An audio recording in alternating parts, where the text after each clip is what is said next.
নমস্কাৰ জেআৰজি ব্লগলৈ পুনৰবাৰ সকলোকে স্বাগতম জনাইছোঁ। আজি আমি আলোচনা কৰিবলৈ লৈছোঁ নতুন ৰেচন কাৰ্ড সম্পৰ্কত। যিসকলে এতিয়াও ৰেচন কাৰ্ড লাভ কৰা নাই সেইসকল শ্ৰমিকৰ বাবে নতুনকৈ এটা আপডেট আহিছে। এই আপডেটটো সেইসকল শ্ৰমিকৰ বাবে অতিকৈ গুৰুত্বপূৰ্ণ যিসকল অসমৰ প্ৰব্ৰজিত শ্ৰমিক হয়। এই প্ৰব্ৰজনকাৰী যিসকল শ্ৰমিক আছে, যিসকল শ্ৰমিকে ইতিমধ্যে 2021 আগষ্টৰ পৰা 2023 এই সময়ছোৱাৰ ভিতৰত eShram.gov.in পৰ্টেলত পঞ্জীয়নভুক্ত হৈ আছে, সেইসকল শ্ৰমিকে ৰেচন কাৰ্ডৰ বাবে আবেদন কৰিব পাৰিব।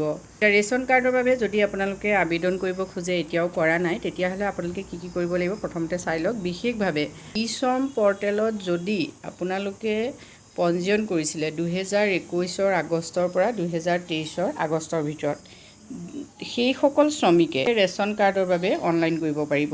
যদি প্ৰব্ৰজিত শ্ৰমিকসকলে ৰেচন কাৰ্ড বিচাৰে তেতিয়াহ'লে তেওঁলোকে ৰেচন কাৰ্ড পাবৰ বাবে তেওঁলোকৰ প্ৰথম যোগ্যতাটো হ'ল যে তেওঁলোকে eShram.gov.in এই পৰ্টেলত পঞ্জীয়নভুক্ত হ'ব লাগিব আৰু তেওঁলোকৰ বাৰ্ষিক যিটো ইনকাম সেই ইনকাম 4 লাখ টকাৰ তলত হ'ব লাগিব।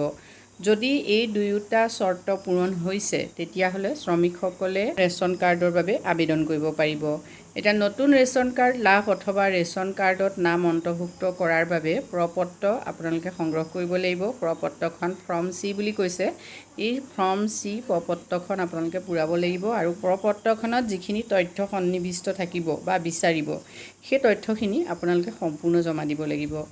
প্ৰপত্ৰসমূহ প্ৰথমতে আপোনালোকে সংগ্ৰহ কৰক। প্ৰপত্ৰসমূহ জমা দিব লাগিব সংশ্লিষ্ট জিলা মহকুমাৰ খাদ্য ৰাজহুৱা বিতৰণ আৰু গ্ৰাহক পৰিক্ৰমা বিভাগৰ কাৰ্যালয়ত।